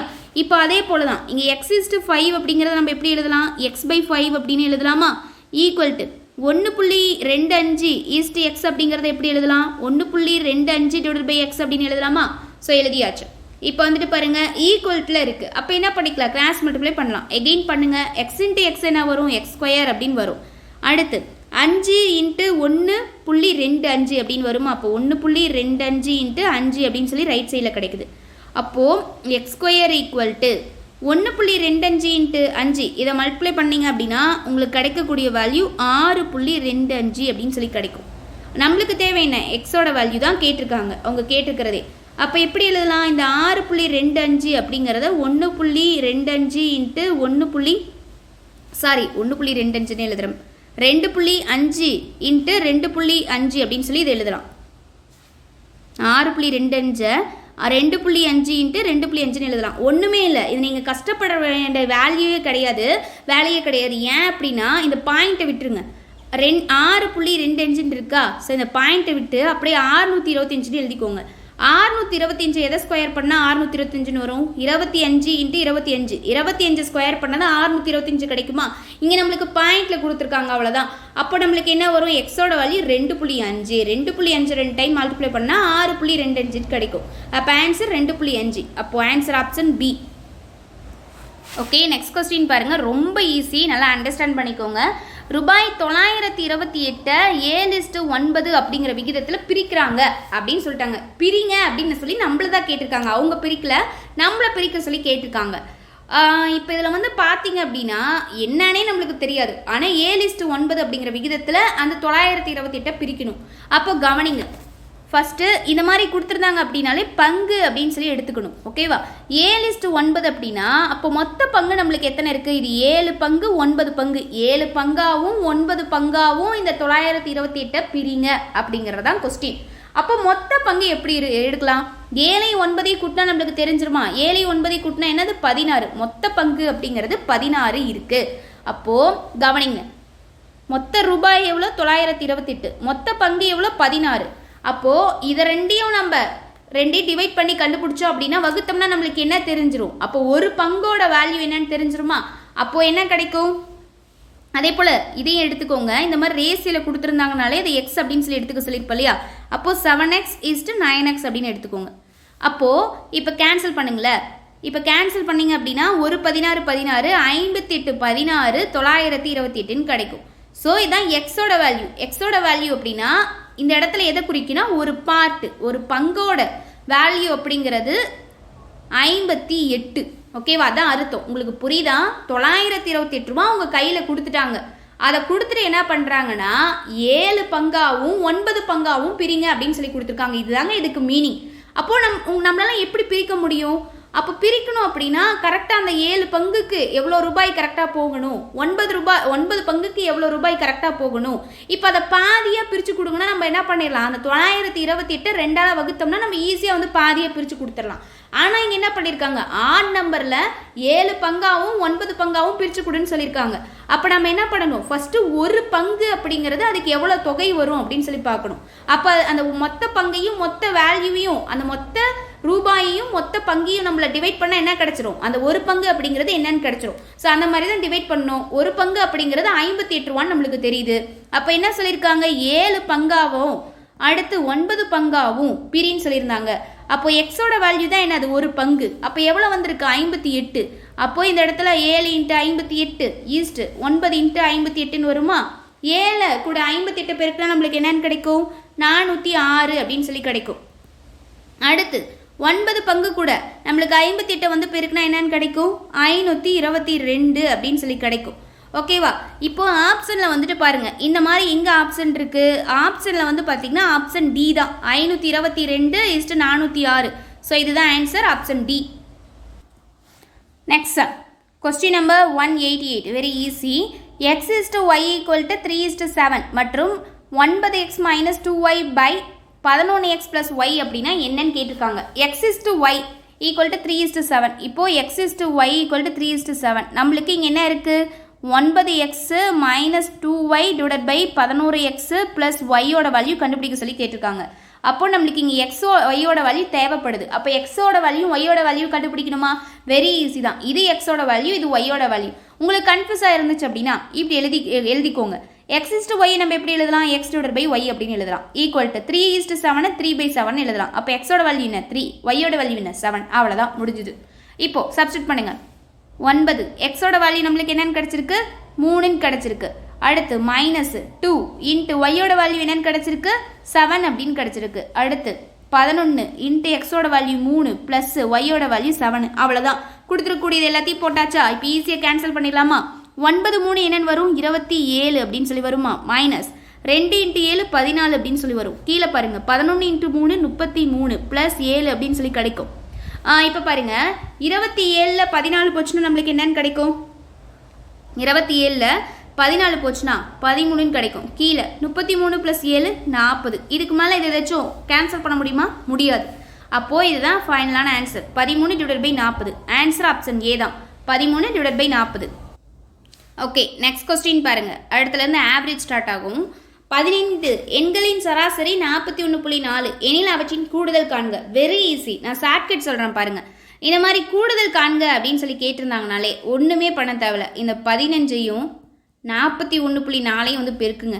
வரக்கூடிய வேல்யூ தாங்க ஆன்சர். கூடுதல் காண்க அப்படின்னு சொல்லி கேட்டிருந்தாங்கன்னா இந்த மாதிரி சராசரி கொடுத்துருந்தாங்க. இந்த எண்கள் வந்து மொத்தம் டோட்டல் கொடுத்து, அதாவது டோட்டலில் ஆவரேஜும் அதே போல் அந்த எண்கள் நம்பர் ஆஃப் எத்தனை எண்கள்னு கொடுத்துருந்தாங்கன்னு வச்சுக்கோங்க. இந்த மாதிரி கொடுத்துருக்கும் போது இது ரெண்டையும் பெருக்குனீங்க அப்படின்னா அதுதான் அதோட கூடுதல் ஆன்சரு. இப்போ வந்துட்டு பாருங்கள், நம்மளுக்கு ஆவரேஜ் அப்படிங்கிறது என்னென்னு கொடுத்துருக்காங்க 41.4. மொத்த எண்கள் எத்தனை இருக்குது 15. இது ரெண்டையும் பெருக்குங்களா, பெருக்குனிங்கன்னா 621.0 கிடைக்கும். அப்போ 0 தேவையில்லை. ஆன்சர் 621. ஆப்ஷன் சி இதுதான் ஆன்சர். ஓகேவா? ஓகே, நெக்ஸ்ட் கொஸ்டின் பாருங்கள். அடுத்தடுத்த 7 எண்களின் சராசரி 20. அதில் மிகப்பெரிய எண்ணின் மதிப்பு என்ன அப்படின்னு கேட்டிருக்காங்க. ஸோ இதை நம்ம டெஸ்ட் கொஸ்டினில் வேறு மாடலில் பார்த்துருப்போம். அடுத்தடுத்த 4 எண்களோட சராசரி அப்படின்னு பார்த்துருப்போம். இப்போ வந்து கவனிங்க, இப்போ அடுத்தடுத்த அப்படின்னாலே எக்ஸோட ஆட் பண்ணி ஒரு வேல்யூ, எக்ஸோட அப்படி ஆட் பண்ணிட்டு போயிட்டே இருக்கும் அடுத்தடுத்த வேல்யூன்னு. இப்போ 7 எண்கள் கொடுத்துருக்காங்க. அப்போ ஃபஸ்ட்டு எக்ஸு 6 வரைக்கும் எக்ஸோட ஆட் பண்ணி வர மாதிரி வரும். அப்போது அடுத்து x+1, அடுத்து என்னது x+2, அடுத்து என்னது x+3 அப்படின்னு வருமா, அடுத்து x+4, அடுத்து x+5, அடுத்து x+6. அவ்வளோதான், 7 இது எழுதியாச்சு. இதில் என்ன கேட்டிருக்காங்க, பெரிய எண்ணோட மதிப்பு காண்கன்னு கேட்டிருக்காங்க. இதில் பெருசு எது x+6, இதோட என்ன தான் நம்ம வந்து கண்டுபிடிக்கணும். அப்போ ஃபஸ்ட்டு எக்ஸோட வேல்யூ வந்து நம்மளுக்கு தேவை. இப்போது கொஞ்சம் நல்லா கவனிங்க, நம்ம பிஃபோர டெஸ்ட் கொஸ்டினில் பார்த்த சம்மில் அடுத்தடுத்த 4 எண்கள்னு கொடுத்துருப்பாங்க. அப்போது அதுக்கான டிஜிட் வந்து பார்த்திங்கன்னா இது வரைக்கும் தான் இருந்திருக்கும். கரெக்டாக இப்போ கரெக்டாக 4 டிஜிட் தான் இருந்திருக்கும். ஆனால் இப்போ நம்மளுக்கு அடுத்தடுத்த 7 எண்கள்னு கொடுத்துருக்காங்க. இப்போ இதில் பார்க்கும்போது நடுமத்தியில் நம்மளுக்கு ஒரு வேல்யூ கிடைக்கும். இப்போ பாருங்களேன், எக்ஸு, x+1, x+2, அடுத்து x+4, x+5, x+6. இது நடுவில் என்ன இருக்குது, x+3 அப்படின்னு இருக்கா. ஸோ இந்த மாதிரி 7 அதாவது ஒற்றைப்படை எண்ணில் போணுச்சுன்னா 7, 9, 11, 5 எப்படின்னு வந்துச்சுன்னா சென்டரில் நம்மளுக்கு ஒரு வேல்யூ இருக்கும். இதே கரெக்டாக அடுத்தடுத்த 4 எண்கள், அடுத்தடுத்த 6 எண்கள் அப்படின்னா நம்மளுக்கு இடையில எந்த நம்பரும் இருக்காது. இந்த மாதிரி ஒற்றைப்படை எண்களை வந்திருந்ததுன்னா ரொம்ப ஈஸி. அப்போது அந்த நடுமத்தில் இருக்குது பார்த்தீங்களா, அந்த வேல்யூ எடுத்துக்கோங்க. இது எதுக்கு எடுக்கணும், இது எடுத்துக்கோங்க, சொல்கிறத ஃபஸ்ட்டு எடுத்துக்கோங்க. ஓகேவா? இப்போ அடுத்து என்ன பண்ணணும், இந்த எண்கள், இந்த அடுத்தடுத்த 7 எண்களோட சராசரி தான் என்னென்னு கொடுத்துருக்காங்க 20. அப்போது இது எல்லாத்தோட சராசரி 20 தான். அப்போ எக்ஸுக்கும் சராசரி 20, ஆனால் எக்ஸோட வேல்யூ என்னன்னு தெரியாது. அடுத்த விஷயம், x+1ஓட சராசரி 20, x+2ஓட சராசரி 20. எல்லாத்துக்குமே அதான் மீனிங். இந்த 7 எண்களோட சராசரி 20, அதுதான் மீனிங். இப்போ என்ன சொல்லிட்டேன், ஒற்றைப்படை எண்களாக இருந்துச்சுன்னா அந்த நடுவில் இருக்கக்கூடிய வேல்யூவை எடுத்துக்கணும்னு சொல்லிட்டேன். இப்போ x+3 அப்படின்னு எடுத்தாச்சா. இப்போ இதை எதுக்கு எடுத்திருக்கேன் அப்படின்னா இதை வச்சு தான் நான் எக்ஸோட வேல்யூ கண்டுபிடிக்க போகிறேன். இப்போ கவனிங்க, இந்த 7 எண்களுக்குமே சராசரி என்ன 20 தான். அப்போ இதுக்கும் சராசரி 20 தானே. அப்போ x+3 = 20ன்னு போட்டுக்கோங்க. இதை வச்சு இப்போ எக்ஸோட வேல்யூ கண்டுபிடிக்கலாமா. நம்மளுக்கு தேவை எக்ஸு. அப்போ ப்ளஸில் இருக்க 3 இந்த பக்கம் போச்சுன்னா மைனஸில் மாறுமா. அப்போ 20 - 3 அப்படின்னு வரும். அப்போ எக்ஸோட வேல்யூ என்னன்னு கிடச்சிருச்சு 17 அப்படின்னு சொல்லி கிடச்சிருச்சு. இப்போ சிம்பிள், நம்மளுக்கு என்னது பெரிய எண்ணோட மதிப்பு கேட்டிருந்தாங்க. அப்போ பெரிய எண் என்ன x+6, எக்ஸோட வேல்யூ என்னன்னு கண்டுபிடிச்சிட்டோம் 17. அப்போ 17 + 6 என்னன்னு கிடைக்கும் 23. அப்போ இதுதான் ஆன்சரு. அப்போ ஆன்சர் ஆப்ஷன் சி 23. இப்போ ஈஸியா நெக்ஸ்ட் கொஸ்டின் பாருங்க, ரொம்ப ஈஸி. 20 முதல் 40 வரையில் உள்ள பகா எண்களோட சராசரி. பகா எண்கள்னாலே என்னது, பிரைம் நம்பர்ஸ், ஒன்னாலையும் தன்னாலையும் வகுக்கக்கூடியது. இது எதுலேருந்து எது வரைக்கும் தான் கொடுத்துருக்காங்க, 20லேருந்து 40 வரைக்கும் தான் கொடுத்துருக்காங்க. அப்போ என்னென்ன வரும்னு பாருங்கள், 21 வருமா, அடுத்து 22னா அது 11வது வாய்ப்பாளில் வரும், 2வது வாய்ப்பாளில் வரும். ஸோ அதை எடுக்க முடியாது. அடுத்து 23 எடுக்கலாமா, அடுத்து 25லாம் எடுக்க முடியாது, அது 5வது வாய்ப்பாள்லேயும் வரும், 25வது வாய்ப்பாள்லேயும் வரும். அடுத்து 27 வரும். அடுத்து வந்து பார்த்திங்க அப்படின்னா 29, சாரி அதே போல் இங்கே 21 வராது இல்லையா, 21 3வது வாய்ப்பாளில் வரும், 7வது வாய்ப்பாளில் வரும். ஸோ அதையும் எடுக்க முடியாது. அப்போது 23. அடுத்து எது எடுக்கலாம், 29, இது வராது. அடுத்து 31 எடுக்கலாமா. அடுத்து என்னதுக்கு வரும் 37, இதுவும் வந்து பார்த்திங்கன்னா ப்ரைம் நம்பர் தான். ஸோ 20லேருந்து 40 வரைக்கும் இருக்கக்கூடிய பகா எண்கள் அப்படின்னா இவ்வளோதான் வரும். அப்போது என்ன கேட்டிருக்காங்க, சராசரி கண்டுபிடிங்கன்னு கேட்டிருக்காங்க. அப்போ சராசரினா என்ன, கொடுக்கப்பட்ட மதிப்புகளோட எண்ணிக்கை டிவைடட் பை கீழே வந்து என்ன பண்ணுவோம், மொத்த மதிப்புகளின் மேலே வந்து கொடுக்கப்பட்ட மதிப்புகளோட கூடுதல் டிவைடட் பை கீழே என்ன பண்ணுவோம் அப்படின்னா மொத்த மதிப்புகளின் எண்ணிக்கையை போடுவோம். அப்போ என்ன மேலே வந்து ஆட் பண்ணி எழுதுவோமா. ஸோ இதுக்கு சராசரி கேட்டிருக்காங்க. அப்போ 23 + 29 + 31 + 37 கீழே அப்போ எத்தனை எண்ணிக்கையில் இருக்கோ அதை கீழே போட்டுருவோம். அப்போ 1 2 3 4 இருக்குது. அவ்வளோதான், எடுத்து போட்டாச்சா. இப்போ இதை என்ன பண்ணணும், சராசரி கண்டுபிடிக்கணும். அப்போ மேலே இருக்கிறத ஃபஸ்ட்டு ஆட் பண்ணணும். அப்போ 23 29 31 37 இது எல்லாத்தையும் ஆட் பண்ணிங்கன்னா 120 கிடைக்கும். கீழே 4 இருக்குது. அப்போ கேன்சல் பண்ணுங்கள். 1 4 4 3 4 12 0. அப்போ ஆன்சர் 30. இதுதான் answer, option A. Next question பாருங்கள். ஒரு வகுப்பில் உள்ள 39 மாணவர்களோட சராசரி வயது என்னவா இருக்குது? 15. ஃபஸ்ட்டு இதுக்கு எழுதுங்க. ஃபஸ்ட்டு எத்தனை? 39 பேர். அவங்களோட சராசரி என்னவா இருக்குது? 15 இருக்குது. அடுத்து வந்து பார்த்தீங்க அப்படின்னா 15 ஆண்டுகள் இது வரைக்கும். அடுத்து அந்த வகுப்பில் உள்ள ஆசிரியரின் வயதை கூட்டும்போது சராசரி 3 மாதங்கள் அதிகமாகிறது எனில் அந்த ஆசிரியரின் வயது ஆண்டுகளில் எத்தனை அப்படின்னு சொல்லி கேட்டிருக்காங்க. ஓகேவா? சராசரி 3 மாதங்கள் வந்து அதிகமாகுது அப்படின்னு சொல்லியிருக்காங்க. இப்போ நல்லா புரிஞ்சுக்கோங்க. ஒரு வகுப்பில் 39 பேர் தான்ப்பா இருக்காங்க. அவங்களோட சராசரி அப்படிங்கிறது என்னவா இருக்குது? 15 இருக்குது. இதை நம்ம எழுதிட்டோம். அந்த வகுப்பில் உள்ள ஆசிரியரோட வயதை கூட்டுறாங்க. அப்போ என்னவாகும்? 39லேருந்து 1 ஆட் ஆகுமா? அப்போ எவ்வளோ வரும்? 40. அப்போ அடுத்து என்ன சொல்லியிருக்காங்க? சராசரி 3 மாதங்கள் அதிகமாகிறது அப்படின்னு சொல்லியிருக்காங்க. அப்போது 3 மாதங்கள்னா ஒரு வருடத்துக்கு எத்தனை 3 மாதங்களாக பிரிக்கலாம்? 3 மாதங்கள் அப்படின்னா 1/4 பங்காக பிரியுமா? ஒரு வருடத்துக்கு 3 மாதங்கள். அப்போ 3, 9, 12 இல்லையா? அப்போ வந்து 3, 6, 9, 12. அப்போ 4 பங்கு கரெக்டாக. அப்போது 4 3 மாதங்களாக பிரிக்கலாம். அப்போது 1/4. அப்போ என்ன ஆகுது? 15 × 1/4. புரியுதா? 39 அப்படிங்கிறது ஆசிரியரோட ஒரு வயதை கூட்டும் போது 1 அதிகமாயிரும். அப்போ 40 வந்து எண்ணிக்கையில் மாறுது. அடுத்து வயதில் வந்து பாருங்க, இது வந்து பார்த்தீங்கன்னா எண்ணிக்கை, இது வயது. வயதில் வந்து பார்த்தீங்கன்னா 15 இருந்தது. ஆசிரியரோட வயதை கூட்டும் போது 3 மாதங்கள் அதிகமாகுதுன்னு சொல்லிட்டாங்களா? அப்போ 3 மாதங்கள்னா 1/4 அப்படின்னு அர்த்தம். அப்போ 1/4 அப்படின்னு சொல்லி போட்டாச்சு. ஓகேவா? இதுவே 6 மாதங்கள் அதிகமாகிறது அப்படின்னா 1/2 போட்டுக்குவோம். ஏன்னா அது வந்து வருடத்தில் அரை ஆண்டு இல்லையா? ஸோ 1/2 போட்டுக்குவோம். இப்போ இதை எடுத்து எழுதியாச்சு. அடுத்து என்ன? அவ்வளோதான், ஈஸி. இப்போ பாருங்க, இப்போ இதுக்கும் டிஃப்ரென்ஸ் பாருங்க. 39க்கும் 40க்கும் 40 39 போச்சுன்னா 1. அடுத்து 15க்கும் 15 × 1/4க்கு டிஃப்ரென்ஸ் பார்த்தீங்கன்னா 1/4 பங்கு டிஃப்ரென்ஸ் இருக்கும். இப்போ இதை எடுத்து எழுதியாச்சா? இப்போ டிஃப்ரென்ஸ் பார்த்தாச்சு. இது ஃபஸ்ட்டு ஸ்டெப்பு டிஃப்ரென்ஸ் பார்க்கணும். செகண்ட் ஸ்டெப் என்ன பண்ணணும் அப்படின்னா, இந்த 1 இருக்கு இல்லையா? இந்த 1 வந்து 15 கூட பெருக்கணும். அடுத்து என்ன பண்ணணும் அப்படின்னா, இந்த 1/4 இருக்கு இல்லையா? இந்த 1/4 வந்து 40ஓட பெருக்கணும். ஸோ இது டெஸ்ட் கொஸ்டினே வந்து இந்த மாடல் சொல்லியிருப்போம். 40 வந்து 1/4 கூட பெருக்கணும். ஓகேவா? அவ்வளோதான். இப்போ என்ன பண்ணணும்? ஃபஸ்ட்டு 15 1 கூட பெருக்கணும், இந்த டிஃப்ரென்ஸ் கூட. அடுத்து வந்து பார்த்தீங்க அப்படின்னா 1/4 அப்படிங்கிற டிஃப்ரென்ஸை 40 கூட பெருக்கணும். அப்போ 40 × 1/4. இடையில் ப்ளஸ் போட்டுக்கணும். அவ்வளோதான். நம்மளுக்கு இதுக்கு மேலே சம்மே வந்துடும். இப்போ இதுக்கு மேலே ஆன்சர் வரப்போகுது. இப்போ பாருங்கள், 4க்கும் 40 அடிக்கலாமா? இப்போ 4வது வாய்ப்பால் அடிச்சிங்கன்னா இங்கே 10 அப்படின்னு சொல்லி வந்துடும். அப்போது 15 × 1 + 10 அப்படின்னு சொல்லியிருக்கு. 15 1 பெருக்குனிங்கன்னா 15 + 10 25 அப்படின்னு சொல்லி கிடைக்கும். அப்போ ஆன்சர் என்ன? 25 தான். ஆன்சர் ஆப்ஷன் ஏ, 25. ஸோ இந்த மாதிரி கேட்டிருந்தாங்கன்னா இந்த ஷார்ட்கட் மெத்தடில் போட்டுக்கோங்க. ரொம்ப ஈஸி தான். இந்த மாதிரி போட்டுட்டு டிஃப்ரென்ஸ் கண்டுபிடிக்கிறீங்க. டிஃப்ரென்ஸ் போட்டுட்டு ஆப்போசிட்டில் இருந்து மல்டிப்ளை பண்ணுறீங்க. டிஃப்ரென்ஸோட ஆப்போசிட்டில் இருந்து மல்டிப்ளை பண்ணுறீங்க. மல்டிப்ளை பண்ணி நடுவில் ப்ளஸ் போட்டுக்கிறீங்க. அவ்வளோதான். அதுக்கப்புறம் கேன்சல் பண்ணி வரது ஆன்சர். நெக்ஸ்ட் கொஸ்டின் பாருங்கள். ஒரே ஸ்டெப்பு தான் ஆன்சர். 6 தரவுகளோட சராசரி அப்படிங்கிறது என்ன கொடுத்துருக்காங்க? 45. மொத்தமாக 6 தரவுகள் இருக்குது. இதுக்கு சராசரி 45. ஒவ்வொரு தரவுடனும் 4 கூட்டினால் கிடைக்கும் சராசரியை காண்க.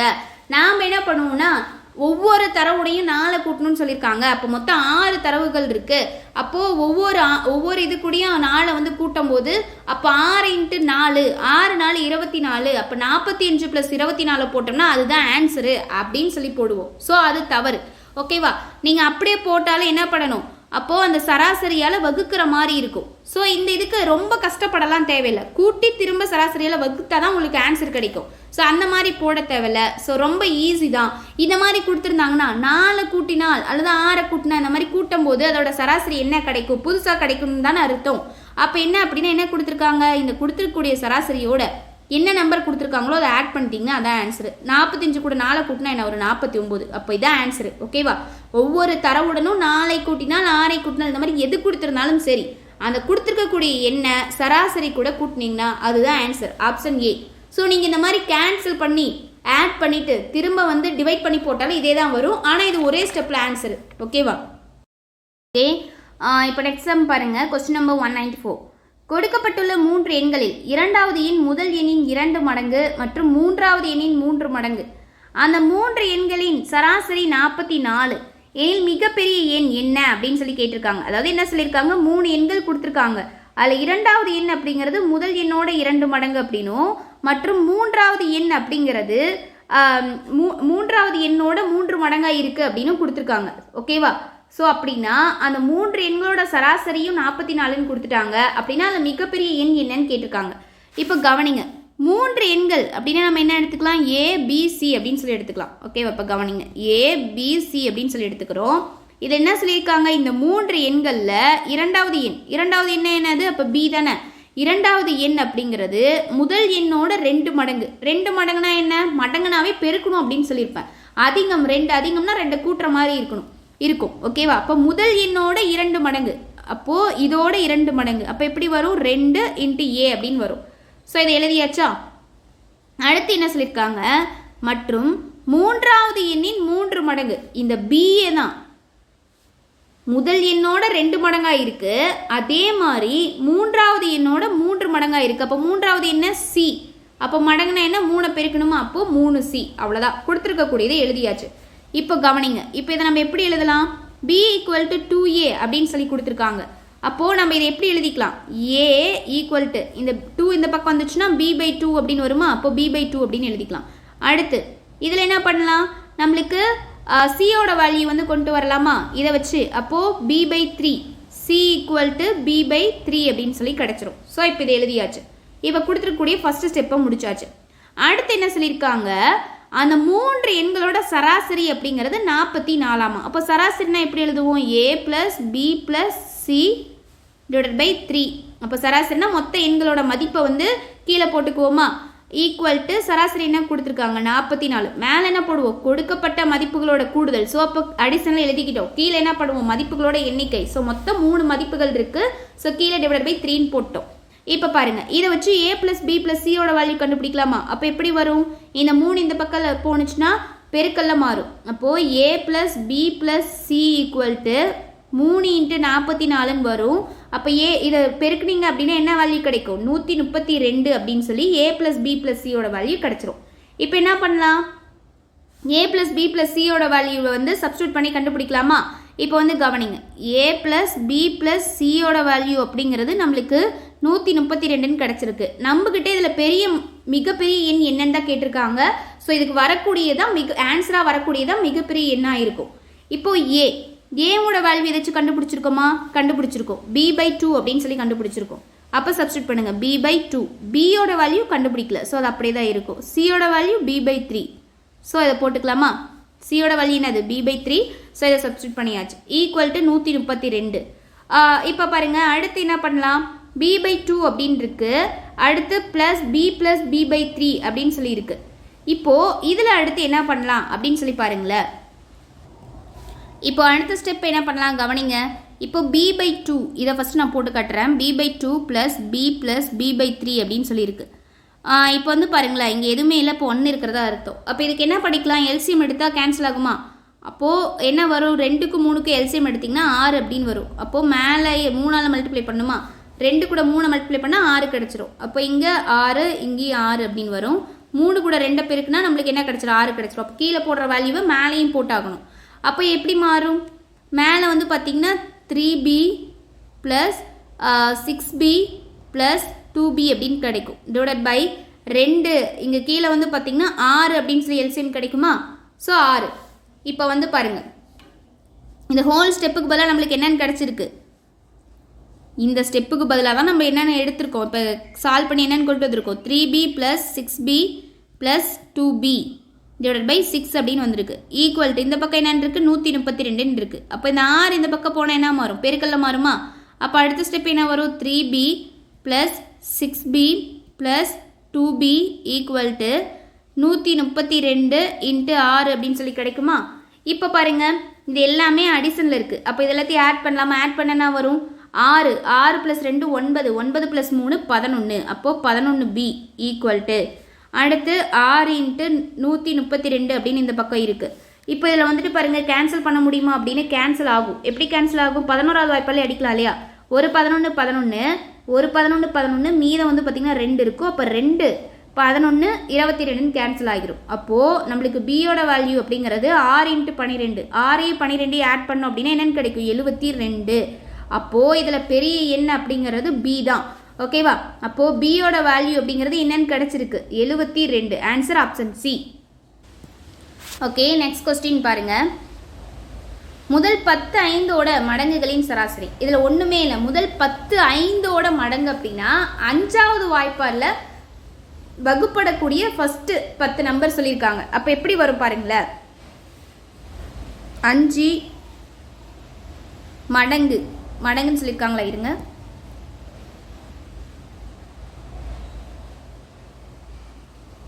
ஸோ அப்போ எப்படி வரும் 5. அடுத்து வந்து பார்த்திங்கன்னா 10. அதாவது 10 ஃபஸ்ட்டு 10 அப்படின்னா 10 5 50 50 வரைக்கும் போகுமா? 15 20. அடுத்து வந்து பார்த்திங்கன்னா 25. அடுத்தது 30 35 40 45 50 வரைக்கும் போகும். அவ்வளோதான். ஓகேவா? ஸோ இதை தான் சொல்லியிருக்காங்க. அப்போ இதை நம்ம எப்படி எழுதிக்கலாம்? ப்ளஸ் எடுத்து எழுதிக்கலாமா? 5 + 10 + 15 + எக்ஸட்ரா இது வரைக்கும் போய்கிட்டே இருக்கும். 50 வரைக்கும் போயிட்டுருக்கும். இந்த 50ஓட 10 அந்த 5 மடங்கு 10 அப்படிங்கிறது நம்மளுக்கு க்ளோஸ் ஆகும். ஓகேவா? இப்போ வந்துட்டு பாருங்கள், இதில் சராசரி தான் கேட்டிருக்காங்க. அப்போ சராசரினா என்ன? 5 + 10 + 15 + எக்ஸட்ரா 50 மொத்தம் எத்தனை இருக்குது? 10. அப்போ கீழே வந்து என்ன பண்ணுவோம்? கொடுக்கப்பட்ட மதிப்புகளோட எண்ணிக்கையை நம்ம போடுவோம். ஓகேவா? மொத்த மதிப்புகளோட எண்ணிக்கையை போடுவோம். ஸோ கீழே 10 அப்படின்னு போட்டாச்சு. இப்போ வந்துட்டு பாருங்கள், மேலே 5 + 10 + 15 அப்படின்னு இருக்குது. ஸோ இது எல்லாத்தையும் நீங்கள் ஆட் பண்ணி ஃபைனலாக ஆன்சரை கொண்டு வரது அப்படிங்கிறது ரொம்ப கஷ்டமாக இருக்கும். ஸோ அதனால் என்ன பண்ணிக்கலாம் அப்படின்னா, இது எல்லாத்துலேயுமே 5 அப்படிங்கிறது வருமா? ஏன்னா 5ஓட மடங்காக தான் இருக்குது. அப்போ 5 அப்படிங்கிறது காமனாக வருமா? அப்போ 5 வெளியே எடுத்துட்டோமா? எடுத்துட்டோம் அப்படின்னா என்ன வரும்? 1 5 5 2 5 10 3 5 15 அப்படின்னு இருக்கும். அப்போது 5 வெளியே வரும்போது 1 ஃபஸ்ட்டு காமனாக இருக்கும். சரி, 5 காமனாக வெளியே எடுக்கும்போது இங்கே 1 மீதமாக இருக்கும். அடுத்து 5 காமனாக வெளியே எடுக்கும்போது இங்கே 2 மீதமாக இருக்கும். அடுத்து 3 4 அப்படி தானே போய்கிட்டு இருக்கும்.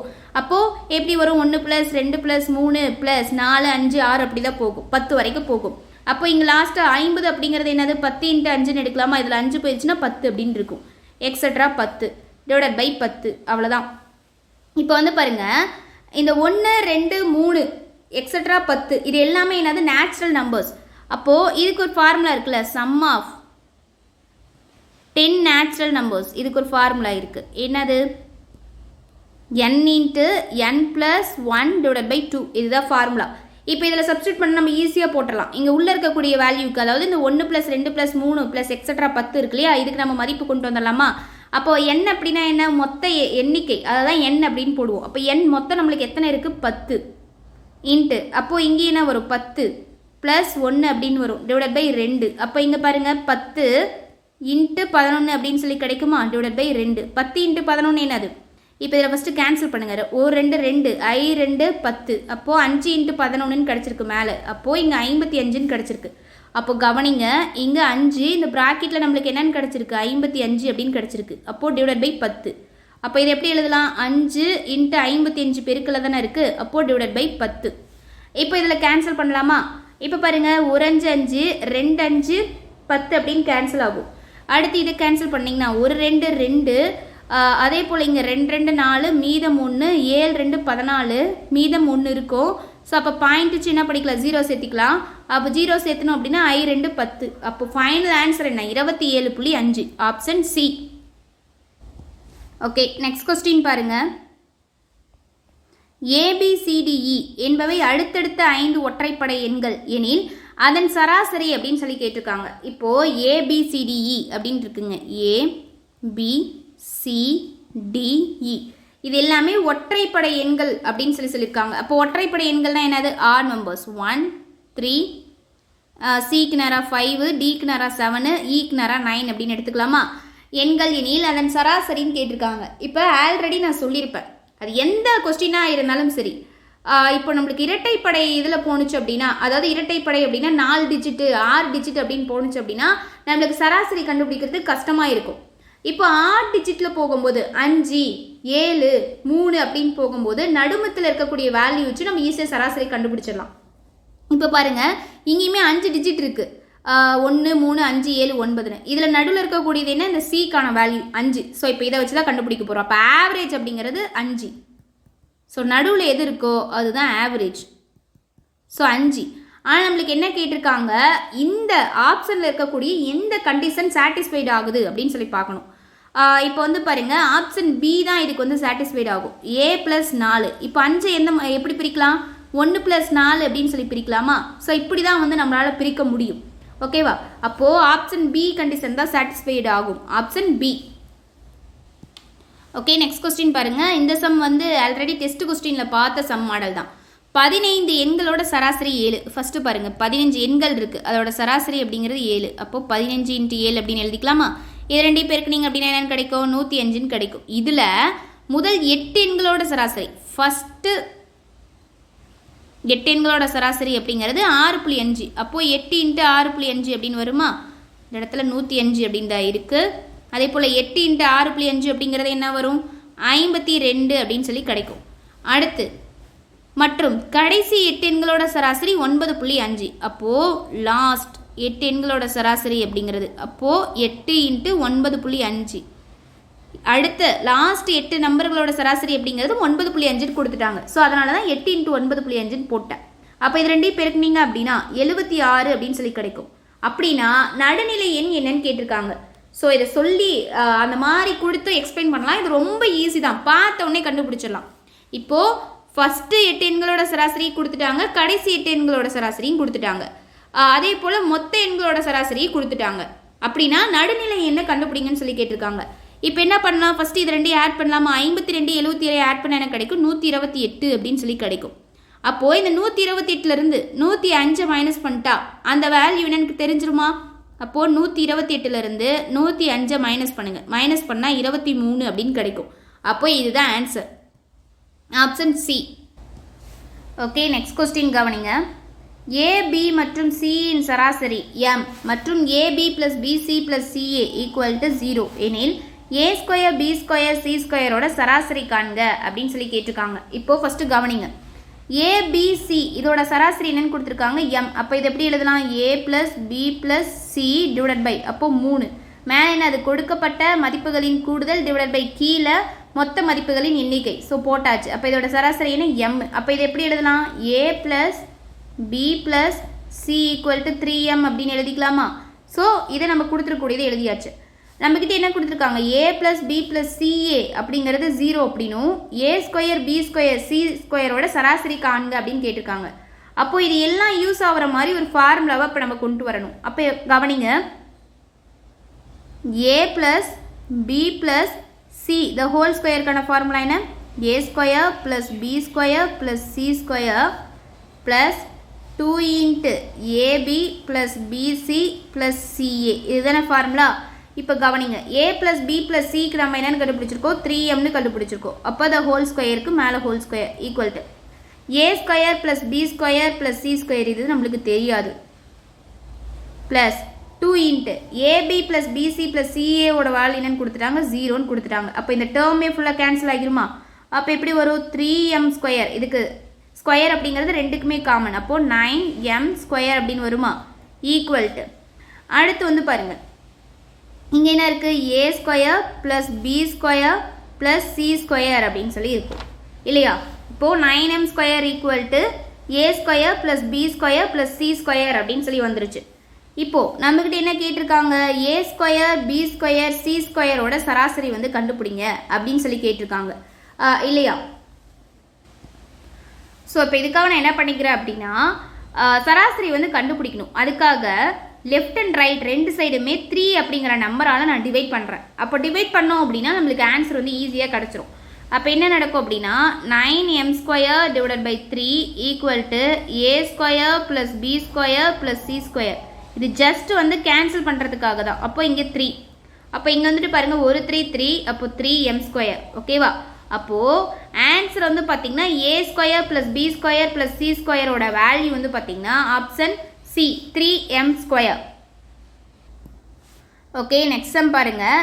2 7x மற்றும் xோட சராசரி 5. அப்போ இதை எப்படி எழுதலாம், 2 + 7 + 6. இது ஏற்கனவே டெஸ்ட் கொஸ்டினில் கொடுத்த சம் தான்.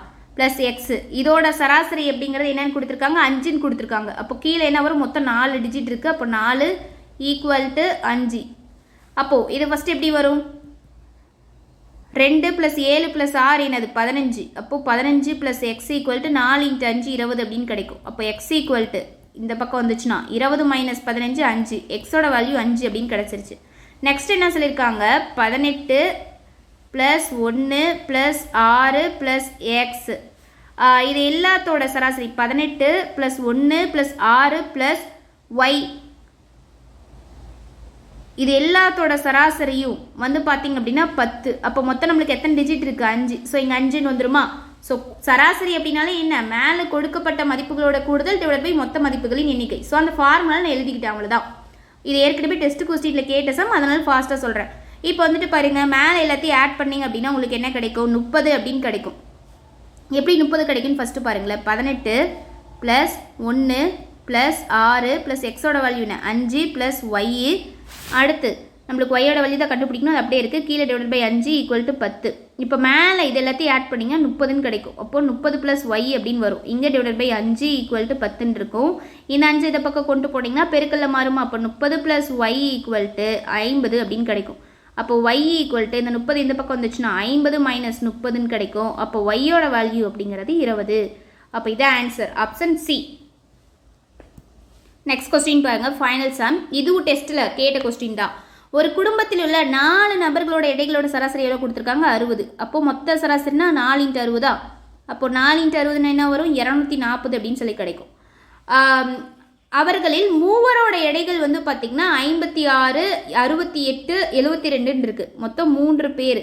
4 பேர்த்தில் மூவரோட எடைகள் சொல்லிட்டாங்க. என்னென்னு சொல்லியிருக்காங்க 56 + 68 + அடுத்து என்ன சொல்லிட்டாங்க 72. அப்போது இதை எல்லாத்தையும் சேர்த்தோம் ஆட் பண்ணோம் அப்படின்னா மூவரோட எடைகள் என்னன்னு தெரிஞ்சிருமா. ஏன் அப்படின்னா கொஸ்டின் என்ன கேட்டிருக்காங்க 4ஆவதோட நம்பரோட எடை என்ன அப்படின்னு கேட்டிருக்காங்க. அப்போது மொத்த எடையிலேருந்து இந்த 3 பேர்த்தோட எடையை கழிச்சிட்டோம் அப்படின்னா நம்மளுக்கு 4ஆவது நம்பரோட எடை தெரிஞ்சிருமா. ரொம்ப ஈஸி தானே. அப்போது 56 68 72 இது எல்லாத்தையும் ஆட் பண்ணிங்கன்னா 196ன்னு கிடைக்கும். இப்போது இந்த மொத்தத்தில் இருந்து டோட்டலில் இருந்து இந்த 3 நபர்களோட எடையை மைனஸ் பண்ணால் நம்மளுக்கு என்ன கிடைக்க போகுது 4ஆவது நபரோட எடை கிடைக்க போகுது. அப்போ 240 196 போச்சுன்னா 44 கிலோகிராம். அப்போது ஆன்சர் ஆப்ஷன் ஏ 44 கிலோகிராம். ஓகே கைஸ், இந்த வீடியோவில் நம்ம கம்ப்ளீட்டாக டெஸ்ட் 6க்கான எக்ஸ்ப்ளனேஷன் முடிச்சாச்சு. ஸோ டெஸ்ட் 7க்கு இருக்கக்கூடிய போர்ஷன்ஸ் எல்லாமே இது வரைக்கும் நீங்கள் பார்த்த போர்ஷன்ஸ் தான் இருக்கும். ஸோ திரும்ப ரிவைஸ் பண்ணிட்டு வாங்க. தேங்க்யூ.